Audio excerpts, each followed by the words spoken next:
Welcome to the Fitness and Lifestyle Podcast. I'm your host, Danny Kennedy, and I'm here to help you become the very best version of yourself.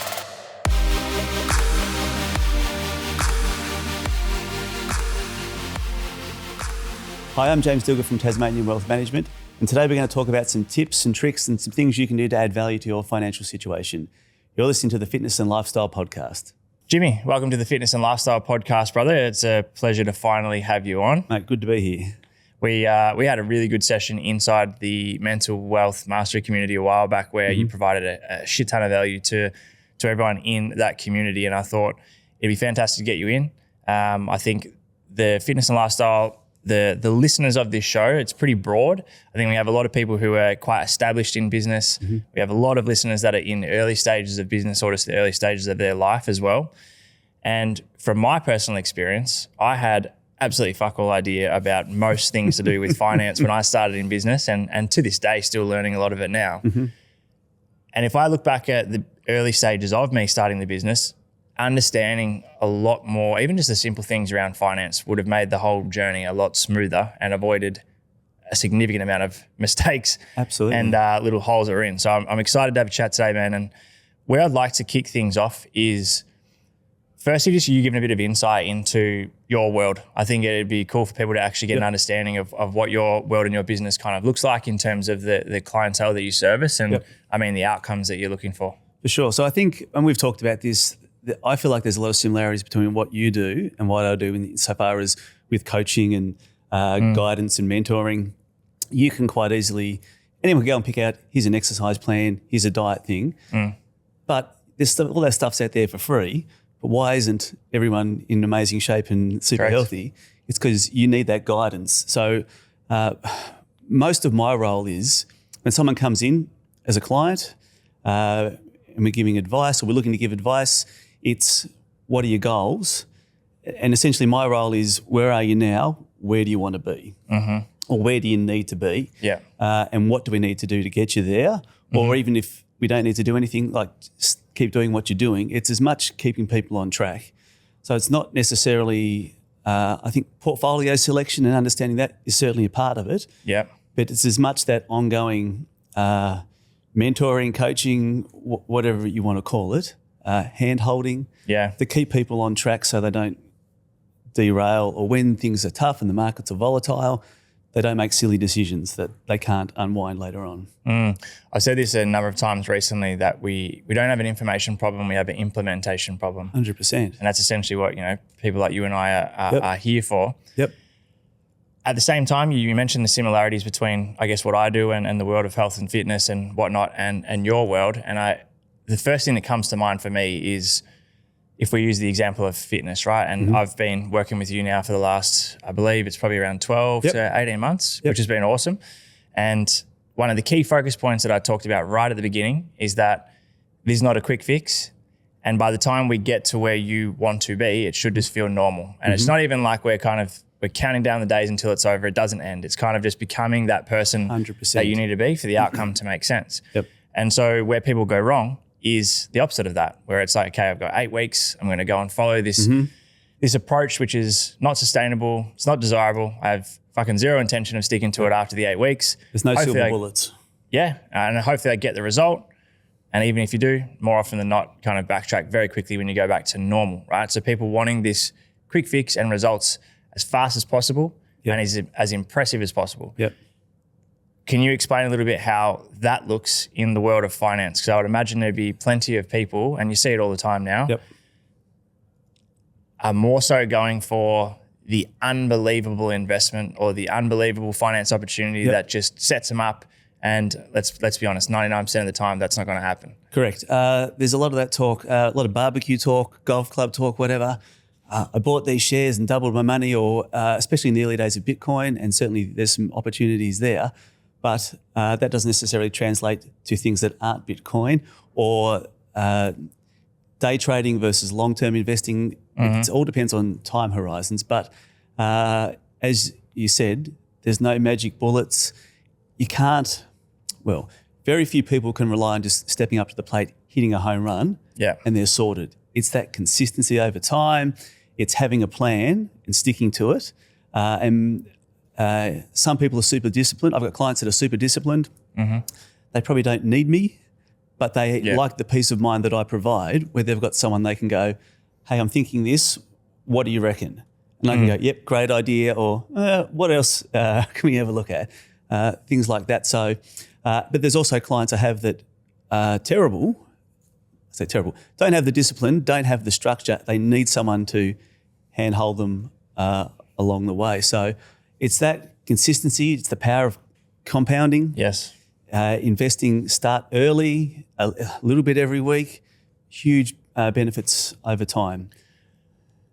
I want to touch on that. I want to dive a little deeper into that. I remember I've sent you plenty of content by Bob Proctor as part of our work in the whole world of personal development. And Bob explained it really well in a video a few years ago that just really landed with me. And at that stage, I hadn't really dabbled in any form of investing in the financial world.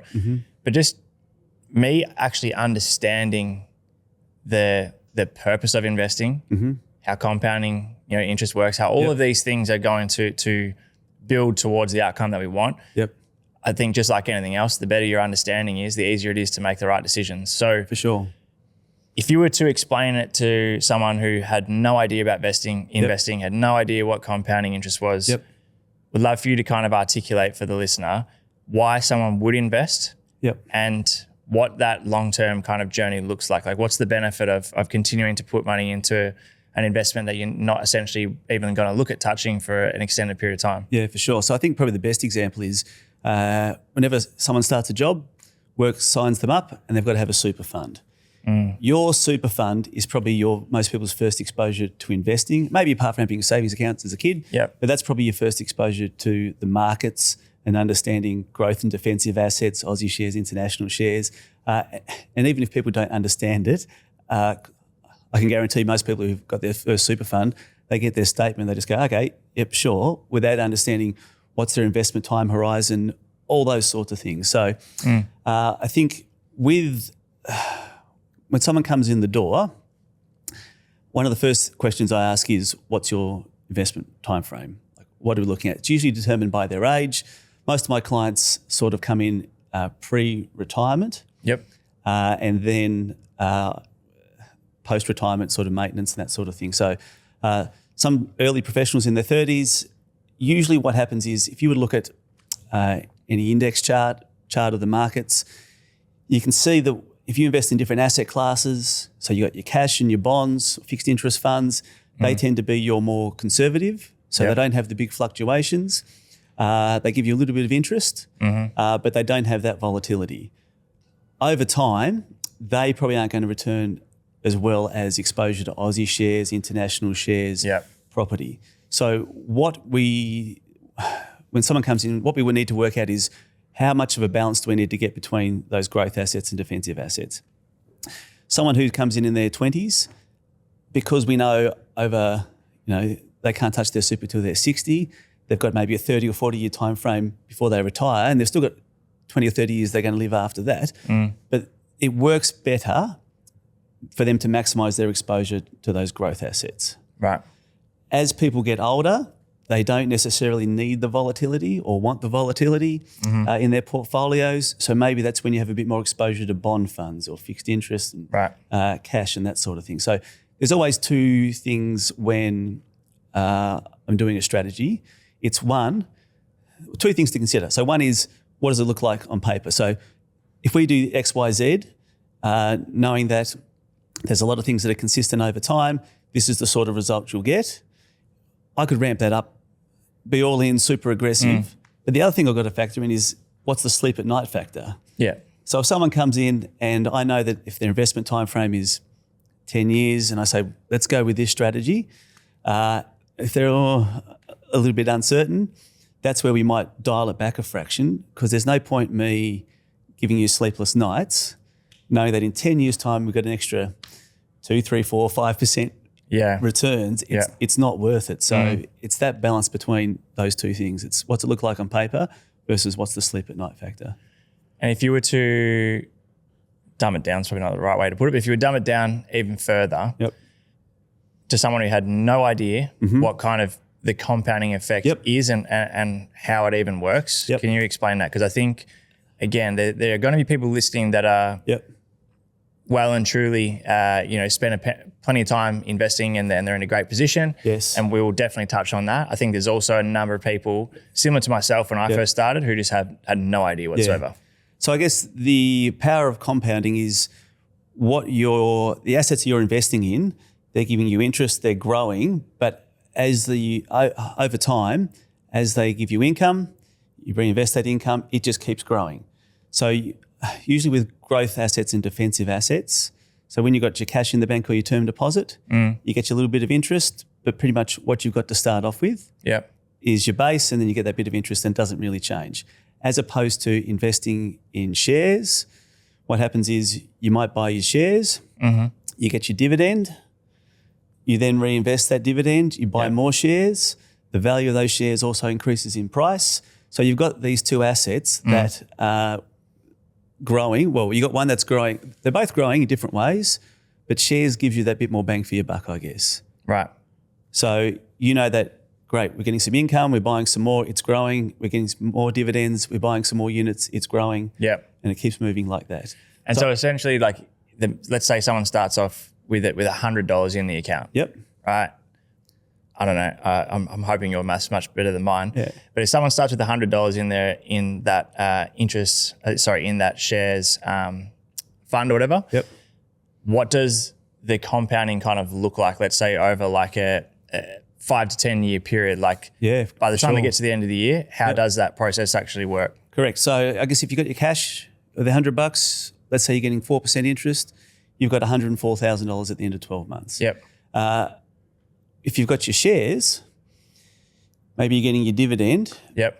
Maybe that's giving you a 5% dividend, but you're also getting growth in the unit price, hopefully. Yep. I think the thing to keep in mind with shares is that it's what happens over 12 months. They might go up and they might go down, but over time they always tend to go up. Yep. As long as you've got your blue chips, not speculating too much, there's some stock standards that you can always have that you'll get some growth over time. So with that, it's the dividend plus the growth in the unit price. Yep. Gotcha. Cool. I guess there's two factors at play. Yep, for sure. You mentioned before about the sleepless night stuff. Yep. What is your typical advice? Because I actually want to kind of shift it more so to, let's say, the younger generation, right? But it's in their 20s, whether it's early 20s, any stage between 20 and 30.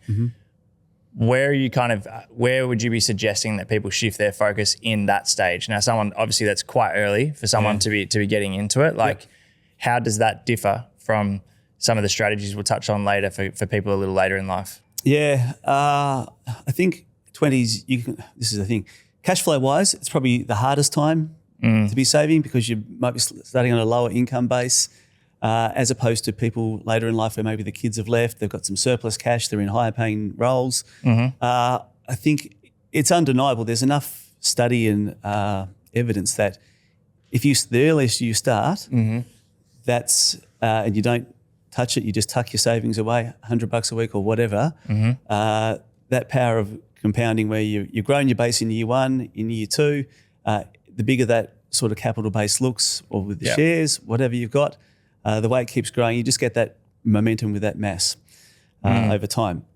I think even they talk about with Warren Buffett, his benefit was he wasn't the greatest investor insofar as there were people that were getting better returns than him, but he started way younger. So he started, I don't know, in his teens, things like that. So he had a whole, I think there was a guy who was got the best returns of all time. He didn't really hit his stride till he was 50, right? But Buffett started in his teens. So he had a whole half a century of the market ticking away in the background, whether it was a S&P 500, whatever index, you had that benefit of time. If the other guy had have started at the same time Buffett did, he would have smashed Buffett, but he didn't. So it's that, the sooner you start, the absolute better. Obviously, that's easier said than done, but if you can have that discipline and squirrel away a certain amount, starting in your 20s, and I've got clients that with their jobs started salary sacrificing. You can see the difference between the average 40-year-old, 50-year-old who's just maybe, I've got some spare cash, I'm going to start to salary sacrifice, versus someone who started in their 20s and 30s, and I've got a handful of those clients. Yeah. It's night and day. And they're not doing anything special. Like there's nothing wildly, not swinging for the rafters. Yeah. It's just purely chipping away. Yep. Every fortnight a bit comes out of the pay. Real boring stuff. Yeah. But super effective over the long term. If you were to have someone who had ticked the box already of their long-term investments, Yep. but they wanted to put a small percentage of the cash that they wanted to kind of play around with Yep. into essentially, almost like a bit of a gamble, right? Trying to go for a slightly bigger win, a faster return, bigger return. Yep. It's probably case by case, I would imagine. But like in your experience, where should someone start looking with that type of stuff, and how can they even kind of educate themselves to start making the right decisions if they don't have someone like yourself to guide them through it? Yeah, so I certainly have clients. I certainly have clients with that situation where we go, well, they'll go, this is the bulk of the funds. This is my retirement savings. Can you manage this? Absolutely. But I really like having a bit of a play with the markets. Or I want to have a dabble with some crypto. Yeah. Hopefully it's good crypto and not too many meme coins and things like that. Yeah. But absolutely. I think at the end of the day, the client's money it's their money. So, and the same as you probably have the same, I can just give you advice. Yep. Whether you listen to it or not, whether you do the training plan, whether you follow the meal plan, whether you stick with that, it's entirely up to you. If you're not going to follow it, there's no point hiring me because I'm not cheap. But Of course. For those that want to have a bit of a hobby, absolutely. Here's the bulk of the funds here. Let's park some over there. If you want to do some trading, go for it. I think not the issue with that is, but there's a common pattern there where if you just have your portfolio, your super fund, and you just punch your regular contributions in and it just ticks away and you stay in the market and you're not buying and selling out too much or trying to time things, that's where the gold is. Yeah. It's always the ones... It's boring, but it's where the gold is, yeah. And it's always those ones who are buying and selling and trying to look for opportunities. Lithium batteries.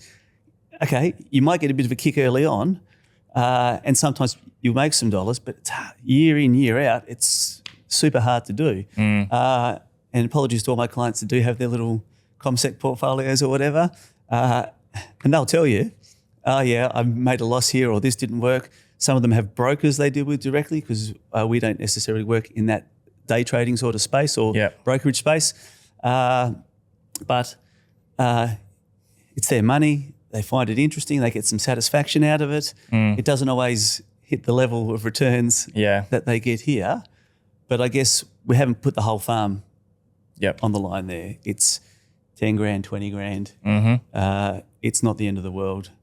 In the space of compared to the whole portfolio, of course, it's not the end of the world. There will be people listening or watching at the moment now who are starting to think to themselves, well, shit, I didn't start early. Now I'm in my 30s, potentially 40s, maybe even 50s. Is it just too late? Never too late. As with any of this. Seeing people in their 20s, super rare, doing these sorts of having financial advice discussions. 30s is more common, perhaps where, we've got a mortgage, maybe we're going to start a family. That's usually where I have people reaching out for their first sort of advice. But usually it's that pre-retirement, maybe sort of 50s-ish, where they go, I was going to retire at 60 or 65. Can I do it? I don't know what it looks like. I've just been working my backside off the last 30 years. What does it all mean? And that's where what we do as advisors is give clarity to that. So it's never too late. Is the approach or the framework the same though? Because obviously without the time of being able to have compounded, again, I would imagine it would depend on what the client, how willing they are to go into something a bit more volatile. But in that case, would you be trying to make the approach more aggressive, or it's just exactly the same? I think it's probably flipping back a little bit where they've got a super fund from day one. So they may not be making regular contributions to it themselves, but their employer is. Yeah. So they still have had some of the benefit of that. It's probably just like with their surplus cash, that could have possibly gone into super, and people go, I don't want to put it into super because I can't access it.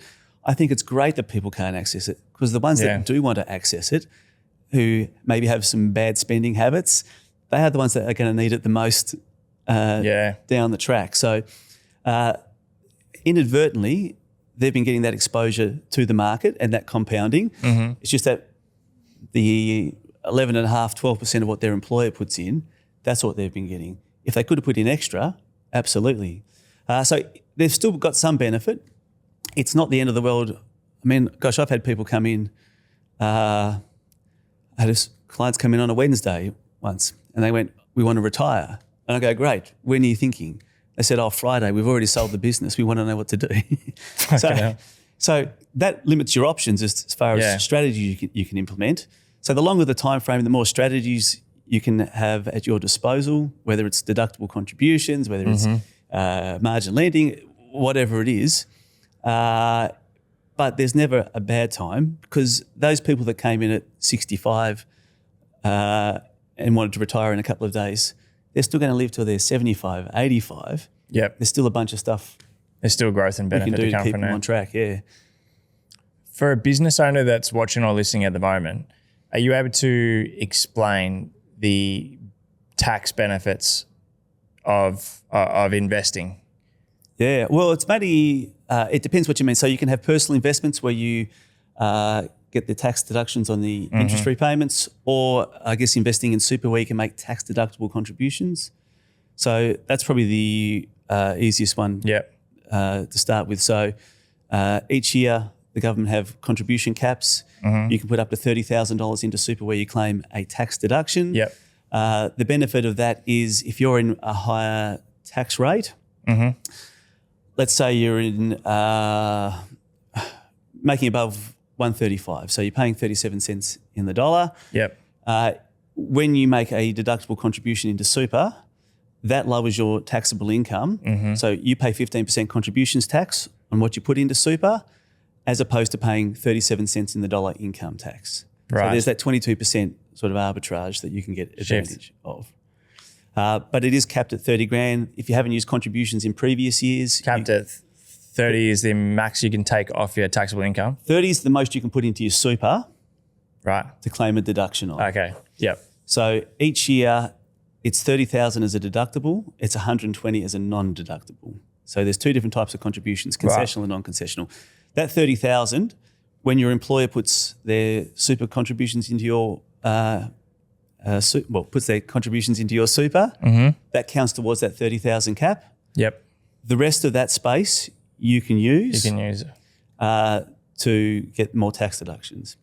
There's also a thing where if you haven't used your full $30,000 in the previous year, you can carry that forward. Carries it over.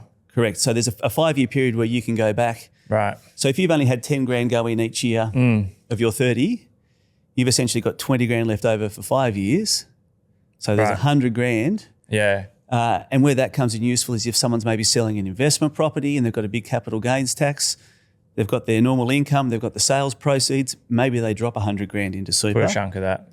To really neutralise that CGT impact. Now, if someone was investing into something you mentioned like CommSec before, right? So not necessarily like an index fund or anything, they're going with a certain company.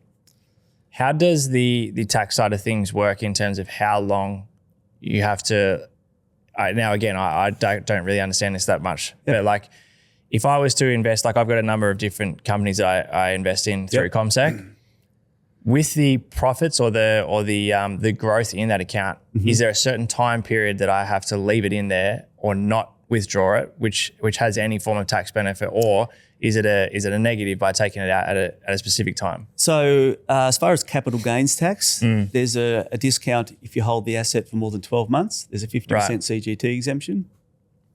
So I guess if you're buying and flipping houses, for example, you buy something, you do it up. What you do is you get taxed on the full 100% of that gain. So if it's a $100,000 gain, that's what is applied in your tax return. If you hold that asset for more than 12 months, you might make a $100,000 gain, but only 50% of that is taxable. So, Right. So if you're in that bracket you mentioned before, so what was it, 37? Yep, 37 cents on the dollar. 37 cents a dollar. So you'd either be getting taxed on 100K or 50K based off Correct. whether or not you'd allowed for the 12-month period to go by. So taking companies out of it, let's say you owned it individually, what happens is whatever your marginal tax rate is from your income, Yep. that gain gets added onto that. Okay. So if it's 50 gain, you've got your income for the year plus 50 grand, that determines which tax bracket you land in. If it's jointly owned, then obviously that splits it, Yeah. all those sorts of things. Company-owned assets are taxed differently to individually as well. But I guess with that CommSec scenario, so CommSec's just a platform. You can still pick index funds, you can pick ETFs, you can pick a whole range of stuff. Same as with any platform, there's a whole range of different platforms. CommSec's just the one that, as far as people tend to understand when you say CommSec. So depending on what the income is that those investments have earned, that adds onto your taxable income. Right. If you sell it down, then that's when you've got capital gain. So there's two taxable events, I guess, there. Taxable, yeah. But that's where you go and see your tax agent, because as a financial advisor, I can only give limited tax Advice. advice, but the concepts are still the same. Still the same. Yeah. Cool. I mentioned at the start that there was a number of like really basic things. To you, we probably just be like me talking about how to set up for a bench press. You wouldn't even think about it twice. But in terms of the super stuff, right? So in particular with the super, I know when we did our call in the group recently, there was a really good section of that call where we spoke about some of the problems or some of the potential problems with people's super that most people would have no idea what those are. And I believe you mentioned something along the lines of like there might be people with a number of different like separate super accounts based off different employers and whatnot. Like what's the most common thing you see that could be tidied up from someone in terms of their super that majority of people just would be clueless about? Yeah, I think they're multiple super funds. So when people change employers, that usually happens when you're younger as opposed to when they've settled into a job. But I certainly have people turn up in their 30s and they've got 4 different super funds. It's that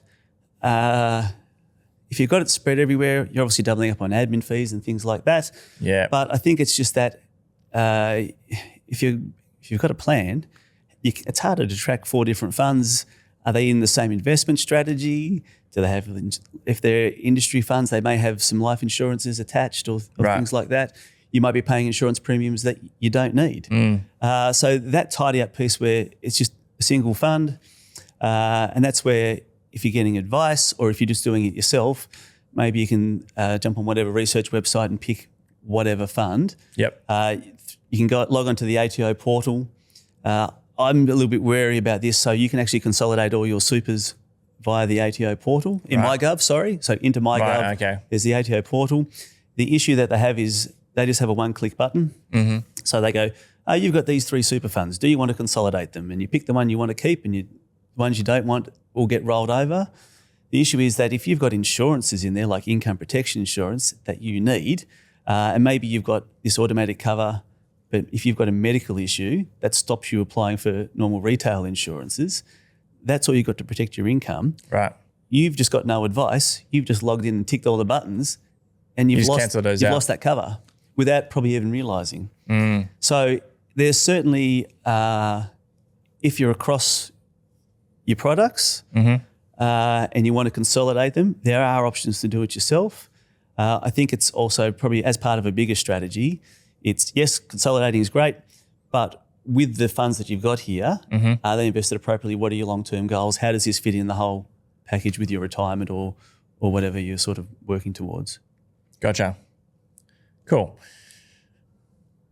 I'd love for you to share, if you're comfortable, obviously there's probably certain details that you're not allowed to share, but like, are there any kind of like stories that really stand out to you with clients that would really demonstrate some of the benefits of what we're talking about today? I think, we've talked about this in our coaching calls, but I think when it comes to anything, like people being able to relate or see themselves in the story of like, kind of like, oh, fuck, that's me. Or like, I'm in this position here, becomes really relatable. And I think it'd be quite helpful for people to hear. Absolutely. So I guess the bulk of my clients are potentially couples, want to know when they can retire.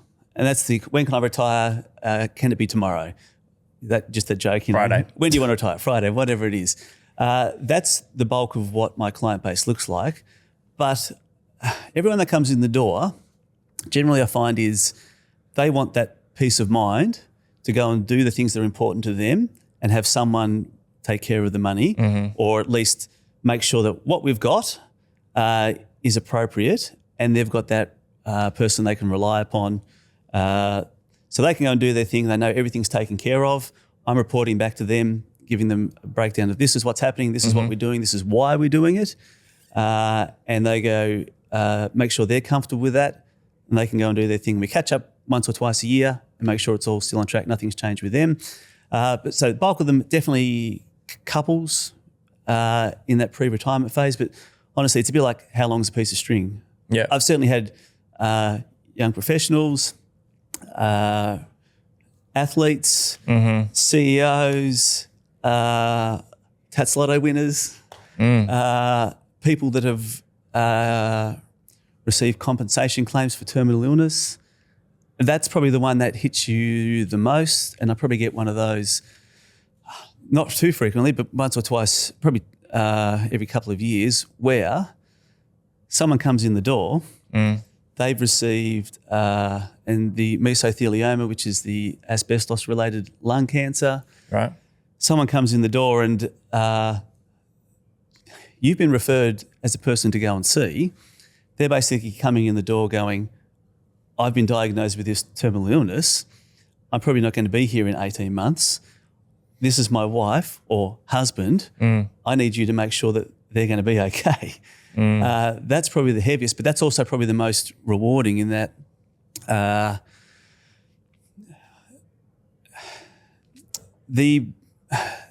someone who's knows they're not going to be here for a while or be here for very long. That's probably for me the privilege of the job, in that they're going, right, I'm not going to be here. This is the most important person in my life. I need you to take care of them because my accountant said you're the person to go and see. Yeah. That's where it's pretty heavy. And I've certainly had clients I've had for a while where they've also been diagnosed with a terminal illness. Yeah.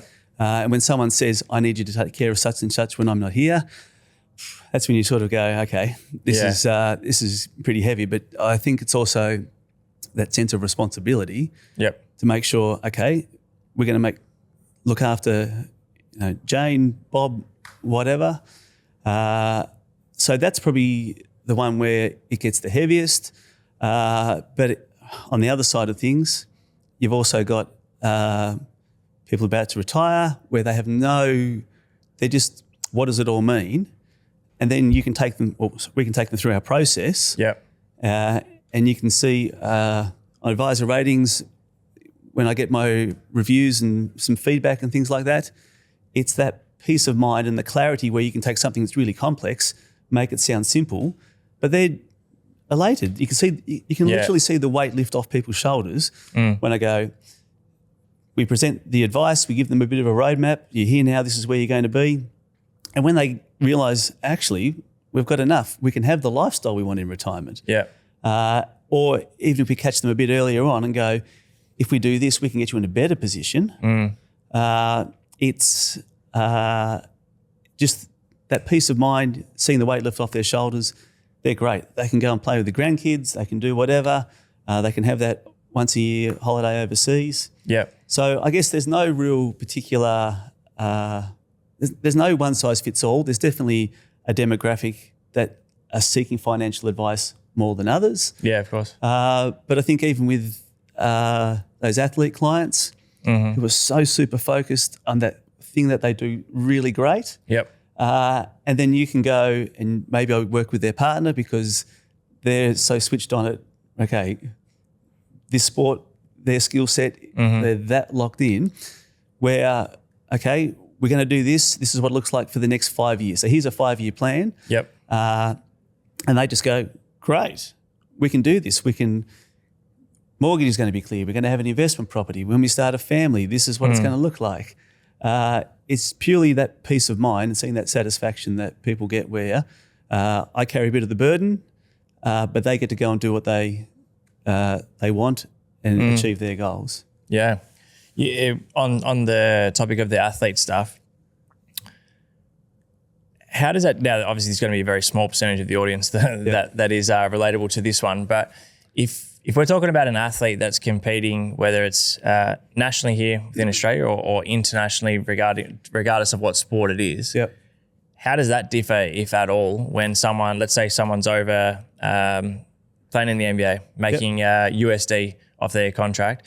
How does that differ in any way, shape or form of like how you would approach their investment strategy? Yeah, well, there's two things that come into that. So one is if they're an Australian resident for tax purposes versus if they're a resident of Texas for tax purposes.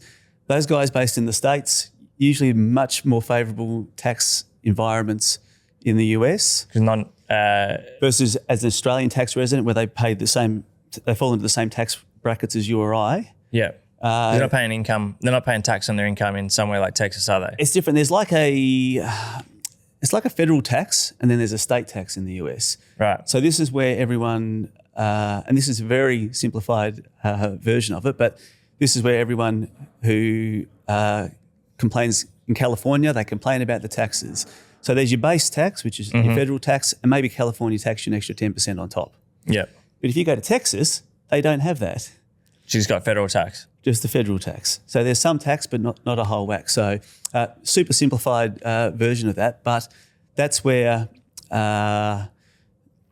little things like, well, not little things, there's significant things like that, but it's understanding how that works. And when they're earning their US dollars and they want to shift it back to Australia, that's the stuff that comes back here is what I tend to look after. Right. Because at the end of the day, they're all going to bring their funds back home. Or 99% of those guys that are overseas, they're going to come back to Australia. Yep. So it's that piece of the puzzle there where we just there's a few different balls, whatever state they're in.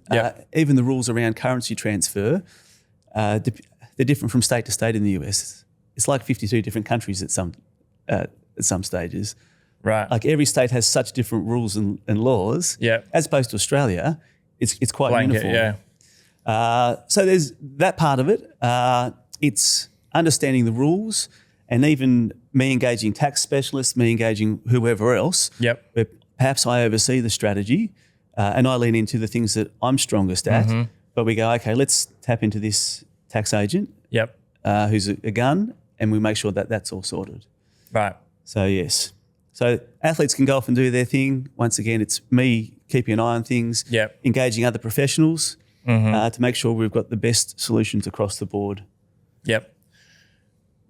My first kind of like experience with the investing was through an index fund. So I was just investing through Vanguard. I've kind of dabbled with a couple other things since as well. What is the, again, just oversimplified, what is the difference between an index fund for someone like deciding whether they go that route or whether they go down the route of putting it into their super, or they go down the route of a, what do you call it, ETF? ETFs, managed funds, whatever else. So I think the thing with super is just a vehicle that has a certain tax treatment. Whatever I do in super, I can do outside of super as well. So in super, I can have term deposit. In super, I can have index funds, and I use index funds a lot. I can use separately within managed the accounts super. Within super. So super is just the vehicle that everything sits in. Right. So it's just knowing that the tax rates in super are much more favourable than if you own the asset personally. Okay. So that's why we tend to lean towards super, because it's got a lower tax environment.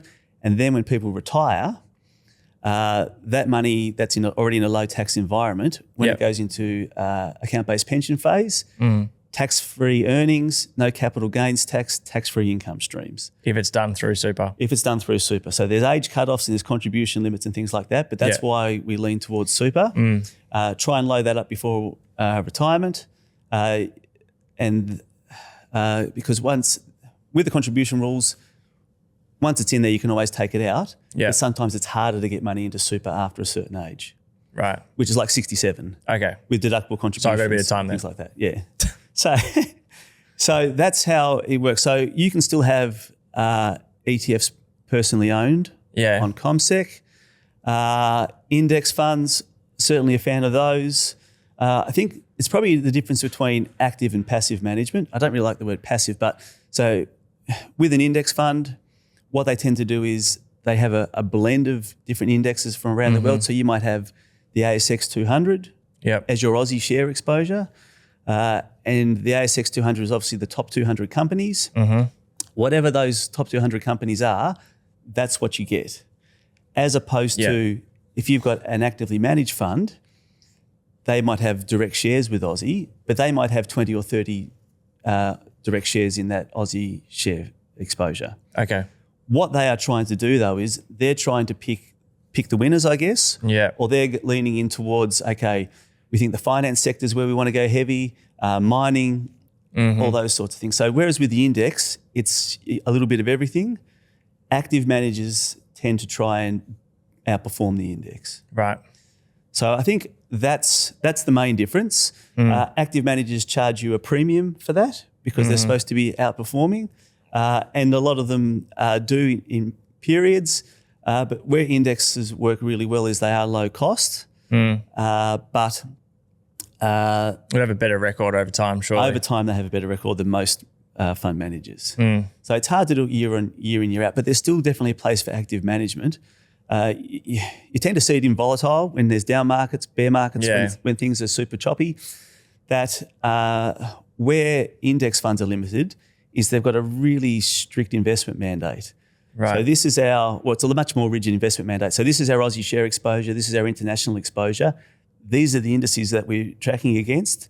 That's it. So if things go down, they don't have a lot of room to go more defensive. Right. And sometimes in down markets, you tend to see indexes cop a little bit more of a hit. If your investment time frame is still that 30 years and you're not drawing down in pension phase, you'll make it up over time. Yeah. What I tend to like with active managers is that they have that more flexibility where the market's taking a bit of a hit, we're going to go a little bit more defensive, or maybe they can move out of certain asset classes a little bit earlier so that when the downturn happens, they're not hit as hard. Right. Gotcha. So it's getting that right blend. Once again, it depends on the individual investor's goals, objectives, timeframes, but there's certainly a good argument for both. I don't like to go all one or all the other. I think it's a good way to have a bit of a blend. Is there, if someone's not putting that investment into under their super, right, they're just doing it separately, do you suggest that, so someone like myself, do you suggest that that person sets up their investments in a separate company more so than having them attached to their personal name or even their current company? It purely depends on the size of the investment, I guess. Right. So I think there are benefits of having it in the company because there's a lower tax rate in the company. What you then have to do though is the company then, if you want to use that money yourself, the company has to take that money out of the company and get it to you. Which you're going to get taxed on. Which you're going to get taxed on. But so it's a distribution from the company to you. Right. So it's probably that accessibility piece. Yeah. So super brilliant, lower tax environment, you can't touch it for ages. I think that's great. Yep. But if you go, actually, I want to do something where I get a bit of exposure to the market, a bit more kick, but I want to get hold of those funds in 5 years' time and I'm only 40, then you might have a non-super portfolio. So you can replicate the same as the super, but it's owned personally. Okay. It's taxed at your personal tax rate. Yeah. But if you want to go and withdraw $5,000 or $10,000 or dump in 300 grand, there's no contribution caps. There's no rules about accessing it. Gotcha. But you pay higher tax. Yep. If you want to have a company owned asset, maybe the company's got surplus cash and maybe there's not a smart tax decision for the company to do a dividend to you, then maybe the company has a portfolio where the company owns it. Okay, gotcha. And it might drip feed out distributions each year or maybe it retains them and the company uses them internally, whatever you want to do. So it depends on what the goals and objectives are as to which structure is appropriate. Gotcha. As we get close to wrapping up here, I think there's one of the questions I actually wanted to ask, which is not necessarily specific to investments at all, to be honest. But for a business owner, a new business owner, or even just someone who's kind of essentially just leaving school, right? Yep. And getting stuck into the real world. Yep. Where would you recommend they spend their time in terms of like finance in general, what are the essential things that people should know and learn before getting stuck into it? Because I mentioned at the beginning, my knowledge around it was very minimal. Like didn't know, didn't have a good understanding of credit cards and interest on credit cards, didn't have an understanding of tax, GST, all of these different things that I should have, or I wish I had have known about. But I just didn't know what to actually put my time and energy to learn at all with the finance. So do you have kind of like any recommendations for people to start learning about certain aspects of finance that will really allow them to set themselves up as they build? I think this is the most basic one and most boring one is having a budget. Like, what are your inflows? What are your outflows? Right. If your outflows are more than your inflows, then you've got a problem. If your inflows are good and you can live off them and maybe save some, then great. Or it's even with that, it's what are your discretionary expenses? So what are your absolute essentials? Power, phone, or maybe not it says phone, but food, water. What are your essential items? Then what are your discretionary items? If you're spending all this money on booze or, I don't know, computer games or whatever you want to call it, is that going to, and you've got this goal of being here, it's basically... Go wake up to yourself. We've talked about this before with nutrition and meal plans and tracking your cows. If my goal is to eat 2,300 cows each day and I keep hitting 3,000, I'm not going to lose weight. I'm going to get fat, which is if I'm trying to get fit or whatever else, it's counterproductive. Then what happens is it's very black and white. It gets harder in the long term. Yeah, of course. So great. I was going to do this and I wasn't disciplined and I had a few blowouts and just didn't stay motivated. Well, you should be motivated, you should have good habits. But it gets harder down over time. I tend to find that people, obviously everyone's different personality types. Those that are good with money, as in disciplined, and I definitely think there's a demographic, maybe sort of that earlier post-war where their parents were quite frugal and they grew up in that environment. There's a demographic who are really sensible and really good, and they can be comfortable living on a certain amount, and they've got the money behind them and they've got good spending habits. Then what happens is later in life, maybe they get an inheritance. Maybe there's some sort of estate money, maybe there's $500,000 or maybe there's $1 million.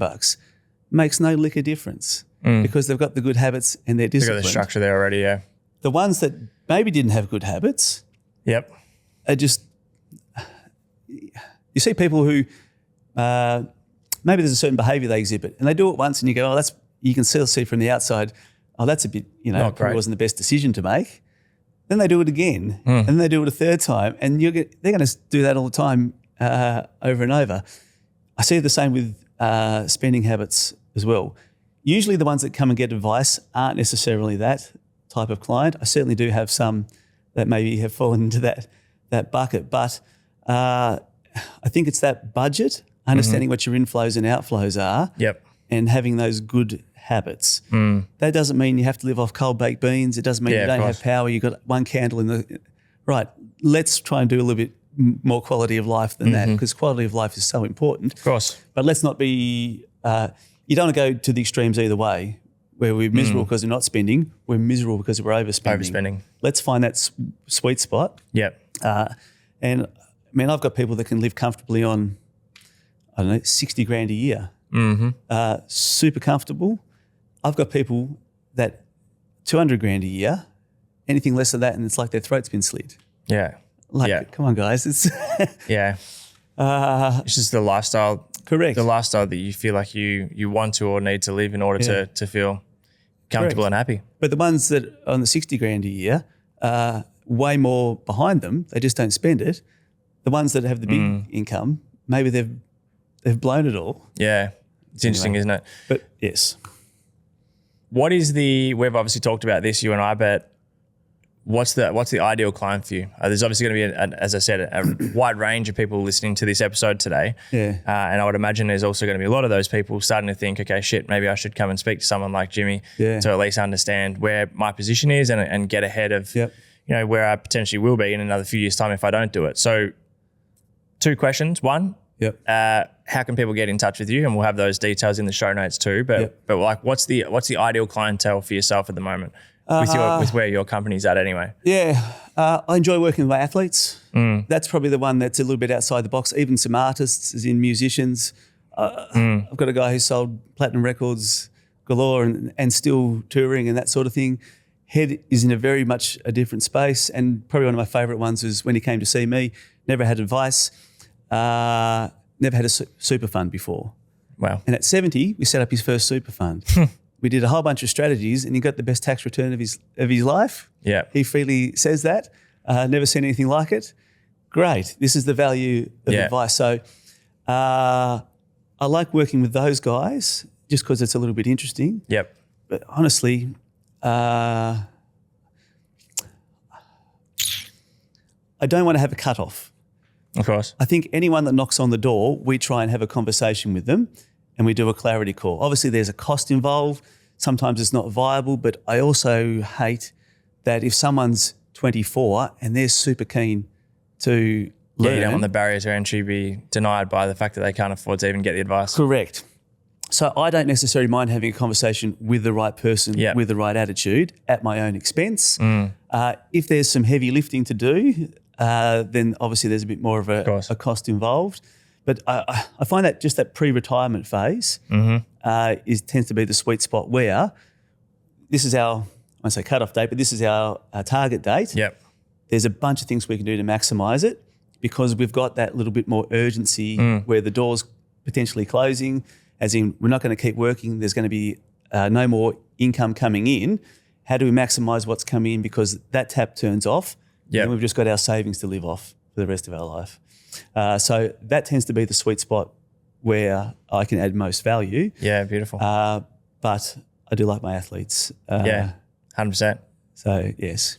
Beautiful. Mate, well, appreciate your time. Appreciate you coming over to Victoria for the episode today as well. And I feel like there's been a ton of value in today's conversation, and I have no doubt that the listeners or those that are viewing the podcast have felt exactly the same. So if that is you, we would love for you to share this episode with someone that you care about or someone that you know would get value from listening to today's conversation.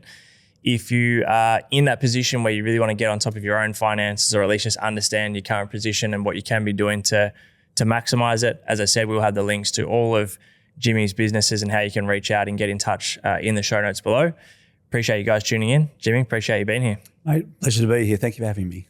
My pleasure.